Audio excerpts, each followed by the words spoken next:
Hey, hello tout le monde, bienvenue à Dessin et Discussion, une émission dans le cadre de la 10e édition du FBDM. Mon nom est Jake Dion, je vais animer. Ben oui, c'est moi qui vais animer pendant la prochaine demi-heure. Fait que c'est quoi le concept de l'émission? En gros, c'est on invite deux auteurs à jaser, on va les voir dessiner live, puis on s'est dit que c'était une bonne idée de les voir dessiner le personnage de l'autre. Fait que c'est ça. Juste avant de présenter les invités, j'aimerais remercier la Pastèque, qui est le commanditaire de l'émission. Fait que merci à la Pastèque. Mon premier invité est Jean-Paul Hide. Allô, Jean-Paul? Salut, c'est moi dans le coin gauche du ring. T'as de l'air muté, mais t'es là. On voit ta face. Euh, Et mon deuxième invité, c'est Réal Godbout. Allô, Réal? Allô? Bon, ben les deux, vous êtes mutés, fait que ça va être un mime. Fait que on va vous demander de pas dessiner, mais juste de mimer.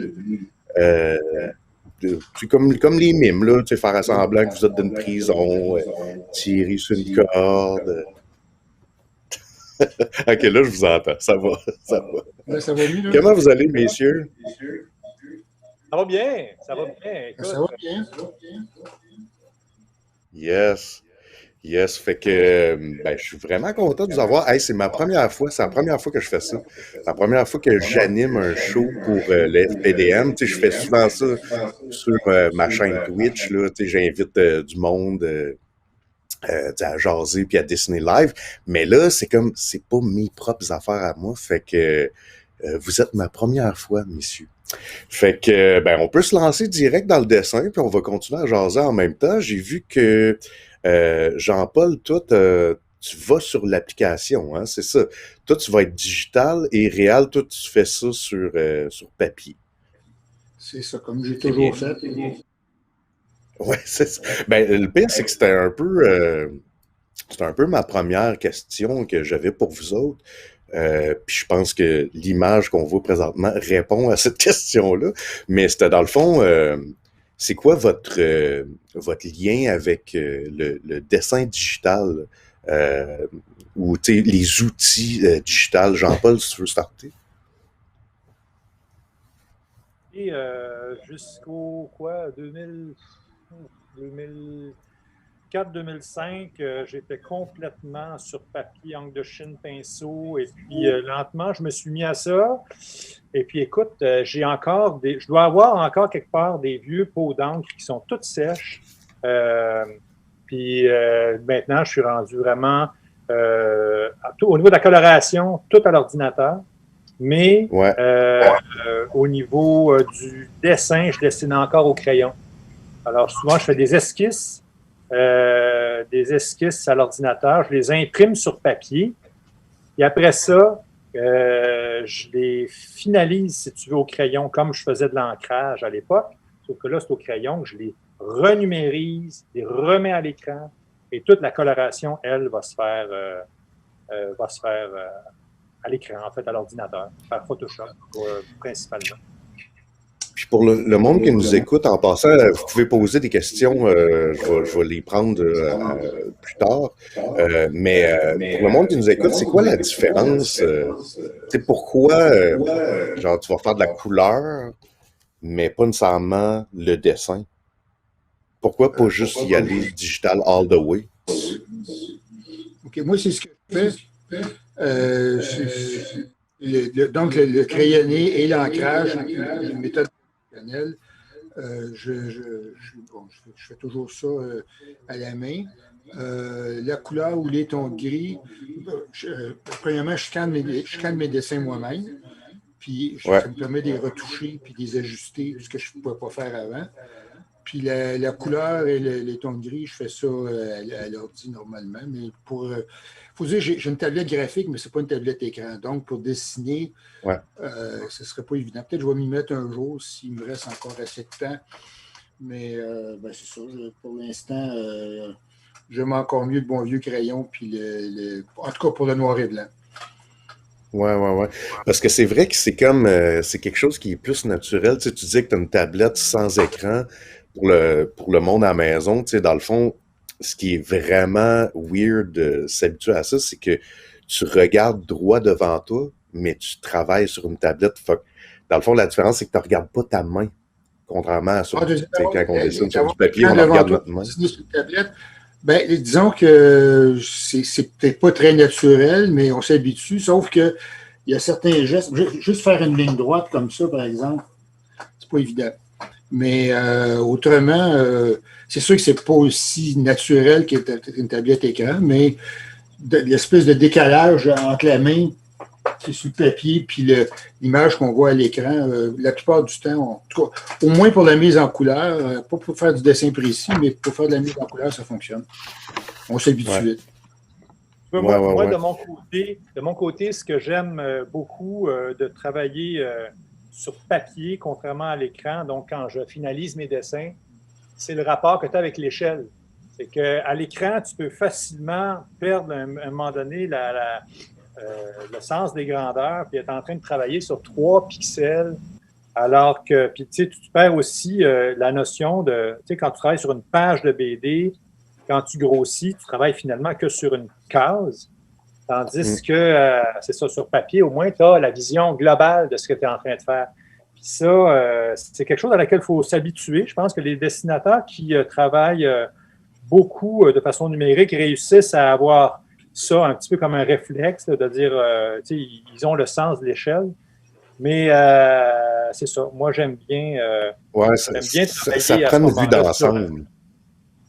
Pardon? C'est ça prend une vue d'ensemble parce que sinon, tu sais, comme tu dis, une page de BD, c'est pas juste des cases ensemble, c'est une grande composition qui est comportée de plein de cases, tu sais. Fait que souvent, on peut perdre la vue d'ensemble si on fait juste focusser sur... Tu sais, moi, je m'en rappelle, j'ai travaillé beaucoup de digital avant, là, puis, tu sais, à un moment donné, tu focuses sur un truc dans le background, puis là, finalement, quand tu dézoomes, t'es comme, OK, on le voit même pas, là. Ça va même pas paraître à l'impression, là.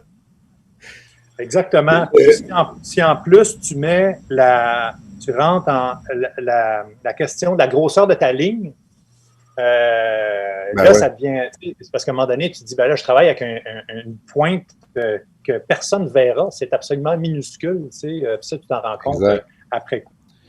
Fait que, Puis aussi, quelque chose que je trouve intéressant qui, dans le fond, tu sais, je sais pas comment dire ça, mais tu sais, on va on va simplifier, tu sais, plus c'est des détails fins. Évidemment, si c'est super chargé comme si c'était en premier plan, on perd le focus. Fait que souvent, tu sais, mettons, je pense à des piétons qui sont dans le background, ben, tu sais, on va pas nécessairement dessiner les yeux, le nez, la bouche, tu sais, tous les détails du personnage. Puis en même temps, le cerveau, il est capable de reconnaître, genre, juste par une silhouette, genre, ah, ok, c'est du monde dans le background. Tu sais. Tandis que c'est ça, tu sais, si tu te perds dans les détails, ben ça va juste créer du C'est bleu. ça le danger avec le numérique, que tu peux Ouais, zoomer à volonté. Des fois, ça facilite les choses, mais ouais. tu as tendance à aller trop dans le détail puis oublier la vue d'ensemble. Tandis que quand tu Ouais, dessines sur papier, tu es toujours en format réel. Sauf que j'ai trouvé un exact. truc pour faire de l'ancrage de précision. C'est des lunettes. Ben Pour voyons, faire des toi. petits détails, des lunettes grossissantes. Ça a l'air bizarre comme ça, mais c'est très utile. Des fois. Hein, j'ai jamais vu ça, cet outil-là. T'es le premier qui me montre ça, puis j'avoue que c'est brillant parce que je pense à, tu sais, t'es sur ta planche, à la place d'avoir le nez collé, tu sais, tu prends ça, puis là, mais j'imagine que, hey, ça doit être fucké travailler avec ça. Faut que je Ben, l'essaye. pas tout le temps, mais en ce moment, je suis en train de faire une illustration. C'est un grand dessin comme ça, mais c'est tout microscopique. Puis, ben, je ne parle pas du dessin que je fais ici, là, mais en tout cas, la job sur laquelle Ouais, je suis ces jours-ci. Puis, dans ce cas-ci, c'est très utile. Mais normalement, je n'ai pas nécessairement besoin de cet outil-là pour faire un dessin normal. ouais. Là, je vois que vous faites, c'est ça, Jérôme Bigra puis Red Ketchup. C'est assez impressionnant, la vitesse, là. les deux, vous êtes vraiment rapides, là. Tu sais, je pense Ben qu'on a là, quasiment ça trop reste de... encore au niveau du rough. Si j'ai le temps, je pourrais peut-être commencer à l'ancrer tantôt, mais je ne sais pas, je ne pense pas avoir le temps de le faire complètement ancré. Ouais, on Puis, a une bon, je me suis demi-heure. pratiqué un petit peu avant le meeting d'aujourd'hui. Il faut dire aussi que j'ai déjà dessiné Jérôme Bigras à une couple d'occasions. Oui, Jean-Paul a dessiné Red Ketchup aussi à quelques occasions. Fait que c'est... faire un portrait de personnage, c'est comme une dédicace, c'est pas compliqué. Ce qui est compliqué, c'est de mettre un personnage en scène dans une action, l'intégrer dans une case avec un décor qui a une certaine attitude, qui dit certaines choses. Mais ça, dessiner une case de BD puis dessiner une dédicace, c'est pas la même chose du tout. Là, ce qu'on fait en ce moment, c'est comme des dédicaces. C'est pas mal plus facile que dessiner une vraie BD. Ouais. C'est important de le dire parce que souvent, quand on est en dédicace, les gens nous voient dessiner. Puis, mettons, justement, on va faire un visage super rapide en une couple de minutes. Puis là, souvent, le monde font comme, OK, dans le fond, ça te prend pas de temps à faire une BD, mais c'est ça. C'est que la différence, c'est pas... Tu sais, faire un visage qu'on a fait 10 000 fois, c'est une chose, mais le mettre en scène, penser à juste la perspective, les proportions, le placement de la caméra. D'ailleurs, Réal, moi, j'ai tout le temps le réflexe de parler en termes de cinéma quand je parle de composition de BD. C'est quoi le terme quand on... Est-ce que c'est le point de vue? Tu sais, quand on dit, mettons, la caméra est placée là dans la scène, comment tu dirais ça en langage de BD? Ben, on peut parler du point de vue. Ouais. Évidemment, on peut l'utiliser plus librement que dans une image photographique ou une image de film. On peut jouer avec le décor, on peut même éliminer le décor s'il n'est pas vraiment utile, ou on peut changer les proportions, on peut... tout ça, c'est très... Mais effectivement, il y a comme une approche qui est quand même... C'est pas la même chose qu'au cinéma, mais il y a une approche quand même... Il faut que tu aies un point de vue, il faut que tu... Même sans faire des constructions de perspective très compliquées, il faut que tu sois, pour n'importe quelle case pratiquement, il faut que tu sois conscient de la ligne d'horizon. Obligé de la tracer, mais au moins avoir une idée de où tu te situes dans l'espace. Je pense que c'est tout à fait normal.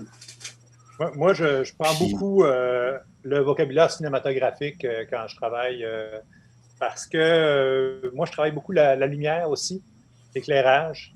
Fait que c'est pas juste une question de point de vue, c'est une question aussi, il faut que tu décides où est-ce que tu mets les sources d'éclairage, puis en fait, tu penses aussi à la mise en scène en fonction de la lumière, tu sais, pour habiller la scène. Puis ça, c'est quelque chose que moi, j'aime beaucoup travailler. Uniquement, je veux dire, bêtement, quand j'ai une scène à faire, ben, de dire, OK, il va y avoir une lumière sur la table, et à ce moment-là, on va pouvoir, ça va éclairer les personnages par en dessous, ou bien il va y avoir des volets à la fenêtre, il va y avoir une ombre qui va s'additionner à leur visage. Puis donc, tout ça, ça amène quelque chose de supplémentaire à laquelle il faut que tu penses. Tu sais, mais donc, ça reste quand même, on est très près de tout le langage cinématographique. Tu sais, tu parles de champ contre champ, tu parles même de zoom-in, parce que des fois, à des suites de cases, tu vois ni plus ni moins que... Le passage d'une case à l'autre aussi, c'est ça. Oui, c'est ça, exactement. Puis en même temps, ça nous donne l'impression d'être des big shots d'Hollywood, parce que comme tu avais dit, Jean-Paul, quand tu avais passé à mon émission sur YouTube, tu étais comme, moi je suis autant le directeur photo que le réalisateur, que l'éclairagiste, que le production designer, puis je suis aussi décorateur, metteur en scène. C'est ça, ouais. Et comédien. Puis aussi, et on est tous les comédiens. C'est ça. Oui, ça, c'est quasiment ça le plus important, dans le fond. Je pense qu'il faut... Chaque personnage qu'on joue, qu'on dessine, on le joue un peu. Mais c'est drôle, Jean-Paul, tu parlais de l'éclairage. Moi, personnellement, peut-être parce que j'ai une attitude de ligne claire, mais l'éclairage dans la bande dessinée, je m'en soucie généralement. Sauf exception, je m'en soucie très peu. Parce que j'ai pas une vision j'ai une vision relativement réaliste dans le dessin, mais absolument pas photographique. D'ailleurs, je suis un très mauvais photographe. J'ai mieux dessiné que prendre des photos. Ça, c'est clair. Mais toi, Réal, ton dessin s'inscrit vraiment dans la tradition de la ligne claire où ce qui prime avant tout, c'est la lisibilité. Puis tes dessins sont extrêmement... Je ne dessine pas de la lumière, je dessine des formes. Exactement, c'est ça. Des formes qu'on va reconnaître tout de suite. On reconnaît tout de suite la silhouette, puis c'est un peu ça, la fonction derrière la ligne claire traditionnelle. Même des fois, il y a certaines bandes dessinées, je ne veux pas généraliser, mais il y a certaines bandes dessinées, tout le monde s'extasie devant la beauté de l'ancrage, la maîtrise du noir et blanc, les clairs obscurs, les effets d'ombre. Moi, la plupart du temps, je trouve que, même si ça prend une grande maîtrise artistique pour faire ça, je trouve que ça avance absolument pas la narration, sauf exception. Si on veut indiquer qu'une scène se passe dans la pénombre, il faut bien dessiner la pénombre. Mais mettre des effets d'ombre partout dans le visage, là, je ne sais pas ce que ça donne de plus. Pour moi, c'est de la photo, c'est pas du dessin, en tout cas. Mais là, c'est un point de vue très subjectif, puis je ne peux pas généraliser puis appliquer ça à tout le monde. Mais comment moi, je le perçois, donc les beaux effets de clair-obscur, je n'ai pas l'impression que ça apporte beaucoup, en général, à une bande dessinée. Mais comme encore là, je le dis, c'est point de vue personnel. Oui, mais en c'est fait, vrai qu'il y a des BD qui à la font question souvent... de la pertinence de garder au scénario, de garder l'importance sur le scénario. Il ne faut pas que le dessin prenne toute la place. Il faut que tu laisses... C'est pas juste le scénario aussi. Le scénario, c'est pas juste un texte. C'est ce que le dessin raconte. Exactement. Mais des fois, il ne faut pas que les astuces graphiques et la performance graphique prennent la place quand il y a une histoire à raconter. On va essayer d'en créer un peu. J'avais une autre question pour vous autres, aux deux. Souvent, il y a une période où je faisais beaucoup de modèles vivants, puis ça modifie ta perspective, ça modifie ton cerveau. C'est que tu commences à dessiner en pensant en forme 3D. Contrairement à si tu restes dans comme on parlait tantôt avec les dédicaces, si tu restes un peu dans ta zone automatique, souvent on va penser en 2D plutôt qu'en 3D. Puis je me demandais, je comparais ça un peu à un entraînement physique. Ça se perd puis ça se regagne. Puis je me demandais, vous deux, si vous aviez comme pas des rituels, mais des techniques pour vous garder vif dans le dessin, pour vous garder votre cerveau en mode 3D réel? Ben, je sais pas, je pense que ça se fait naturellement. Faut passer du sketch au dessin détaillé. Si on commence tout de suite dans le dessin détaillé, on va peut-être perdre cette espèce de perception globale des formes en 3D. Mais si on fait un sketch rapide, puis après ça, on le précise, puis on le précise. C'est pour ça que je me sers beaucoup de l'efface, d'ailleurs, quand je dessine. Je me sers presque autant que l'efface que du crayon. Puis ce qui reste, le petit supplément de crayon, ben, c'est ce qui reste dans l'image. Mais en tout cas, ben, c'est ça. Passer par, y aller avec une esquisse pour bien saisir la forme, le mouvement, les proportions et la perception 3D. Mais je ne sais pas, à un moment donné, ça vient naturel. Moi j'en ai fait du modèle vivant à une certaine époque, un peu comme, je te dirais, quelqu'un s'en va au gym là, pour se tenir en forme. Là. Et c'est vrai que ça avait une incidence beaucoup sur mon dessin. Je te dirais, tu finis par arriver à dessiner de façon, les corps de façon un peu intuitive. C'est comme s'il y avait une espèce de lien direct entre toi, ton corps, et ce que tu es en train de reproduire, comme si tu incarnais en fait le dessin que tu es en train de faire. Quand tu dessines le coude, tu le sens dans ton coude. Tu sais, c'est comme si tu habitais le corps que tu es en train de dessiner. Ça me fait penser à quelque chose parce que moi, des séances de modèles vivants, comme dessinateur, j'en ai fait très peu, déjà fait, mais pas beaucoup. Mais comme prof, parce que dans le temps, j'enseignais, j'ai animé beaucoup de séances avec modèles vivants. Puis une chose qui se rattache à ce que tu viens de dire, Jean-Paul, un exercice que je faisais à l'occasion, en début de séance, le modèle prenait des pauses. Là, je disais aux étudiants, bon, levez-vous, essayez de prendre vous-même la même pause physiquement que le modèle. C'est une façon d'intérioriser la pause. Puis je pense qu'en tout cas, c'est un exercice comme un autre, mais je pense que la leçon fonctionnait. En tout cas, pour comprendre le principe, pour bien dessiner une pause, c'est pas juste de reproduire ce que ton œil perçoit, il faut que tu l'intériorises, il faut que tu le... faut que tu comprennes. Ouais, puis tu sais, c'est ça, tu sais, le poids d'un personnage, si tu comprends qu'il est sur sa jambe plutôt que, tu sais, c'est là que tu lui donnes une plus grande vie, dans le fond. Oui, Donc, exactement. On en revient en fait au dessin classique. Là. Le dessin classique, c'est quoi? C'est grosso modo, c'est de comprendre le squelette auquel tu vas rajouter des muscles, puis des habits, puis des plis, puis tout ça, mais à la base, il faut que tu ailles le squelette. C'est un peu la manière, je te dirais, qui n'est pas C'est pas juste une question de réalisme aussi.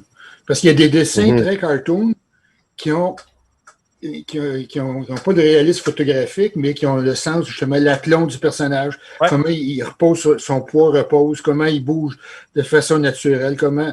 Puis ça peut être du dessin très cartoon. Alors qu'il y a des dessinateurs très réalistes qui font tout super détaillé, mais le dessin a l'air réaliste, mais en réalité, il n'est pas. Le dessin fun faux, l'équilibre n'est pas là. Donc, ce qui donne la vie à un personnage, ce n'est pas nécessairement le réalisme photographique. Non, exact.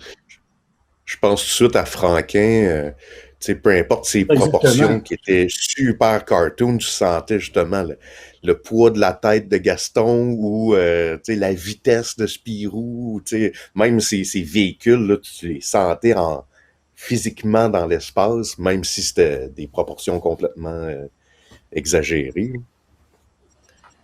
Puis en un sens, c'est plus réaliste que n'importe quel dessin super académique. Mais Franquin, c'est peut-être le meilleur exemple. Ouais. Oui, en fait, non, mais réel, je trouve ça intéressant parce que c'est vrai que quand on regarde des BD qui sont souvent photoréalistes, il y a un aspect, moi j'appelle ça comme photoroman, là, il y a un aspect très figé là-dedans, qu'on dirait que c'est justement juste des photos qui ont été prises dans des poses clés, mais tu sens moins souvent le mouvement. Encore là, il y a tout le temps des exceptions, je pense à Moebius, qui va des fois aller dans le gros réalisme, mais que tu sens très bien qu'il y a du mouvement, il y a une construction de la 3D dans l'environnement. Fait que il y a tout le temps des exceptions. Je sais pas combien de temps il nous reste. Je vais parler à mon technicien. Il reste plus de temps. C'est l'heure de closer. Hey, je me sens hot, là. Je me sens comme un gars aux nouvelles, là, qui met la main sur l'écouteur. Bon, ben, c'était déjà ça. Hey, mais vous avez réussi quand même à faire vos personnages presque complets. C'est très hot. Fait que, ben, merci à vous deux. Juste avant qu'on se quitte, y a-t-il une place ou quelque chose que vous voulez plugger? Un site web ou une place qu'on peut vous suivre? Jean-Paul? Oui, une place où vous pouvez me suivre, c'est dans les librairies, parce que je viens de sortir Le Petit Astronaute. Donc, ben voilà. Retrouvez-moi en librairie, dans les bonnes et les mauvaises. Voilà. Réal? C'est la question, c'est sur les derniers livres parus ou. Est-ce que vous êtes sur Oui, ben c'est ça. Est-ce qu'il y a quelque part qu'on peut te suivre ou y a-tu quelque chose qui s'en vient que tu veux annoncer? Ben, ce qui s'en vient, mon dernier album, parce que depuis Red Ketchup, j'ai fait pas mal de choses. Le dernier album, c'est Quand je serai mort, qui est paru il y a un an et demi à peu près, à la pastèque. Puis là, je prépare un album qui va sortir peut-être dans un an ou deux, un roman graphique, comme on dit. Il y a des gens qui n'aiment pas l'expression, mais je sais que Jean-Paul est un... Ah, OK. Ouais. Attends une minute. J'ai pas le... Ça sera pas long. Carl va se joindre avec nous. Il va régler votre son. OK.